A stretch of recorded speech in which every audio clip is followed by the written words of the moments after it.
নমস্কার বন্ধুরা, মায়ের হেসেলে সবাইকে স্বাগত। আজকে আমি আপনাদের সঙ্গে পুর ভরা একটা কচুর বড়ার রেসিপি শেয়ার করব।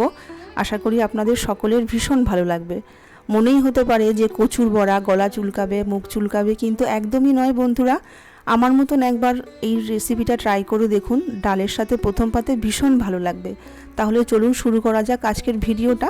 আমি এখানে গোল গোল করে কচুগুলোকে একটু মোটা করে কেটে নিয়েছি, আর পুর ভরবার জন্য মাঝখানটাকে অনেকটাকে চিড়ে নিয়েছি।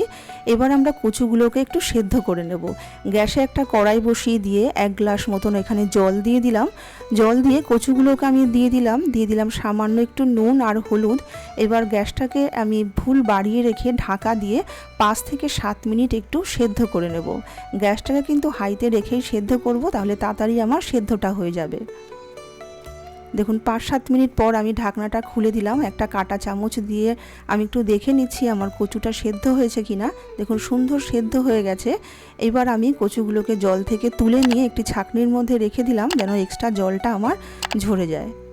আমি এবার একটা মশলা তৈরি করে নেব পুরের জন্য। তার জন্য ছোট চামচের 2 চামচ দিয়েছিলাম পোস্ত, দিয়ে দিলাম হলুদ সর্ষে, আর 1 চামচ দিয়ে দিলাম কালো সর্ষে, আর দিয়ে দিলাম বড় চামচের 2 চামচ ফ্রেশ নারকেল কোড়া।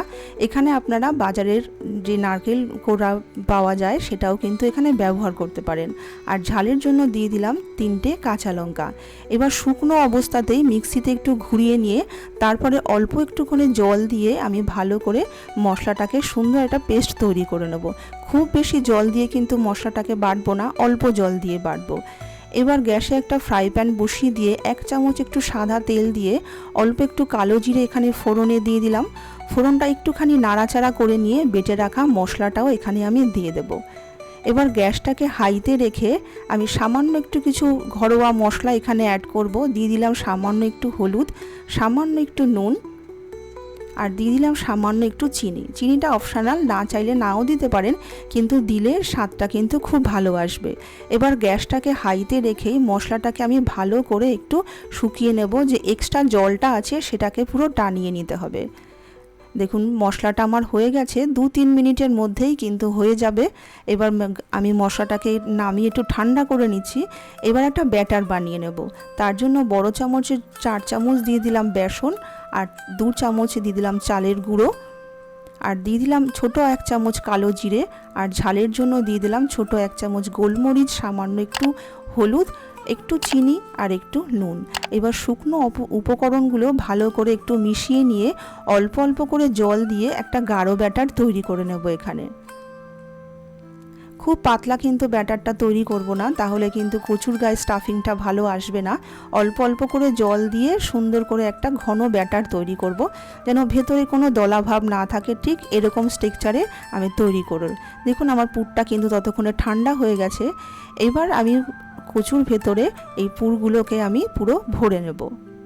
হাত দিয়ে চেপে চেপে যতটা পরিমাণে পুরটা ভরা যায় ততটা পরিমাণে এইভাবে পুরটাকে ভরে নেব।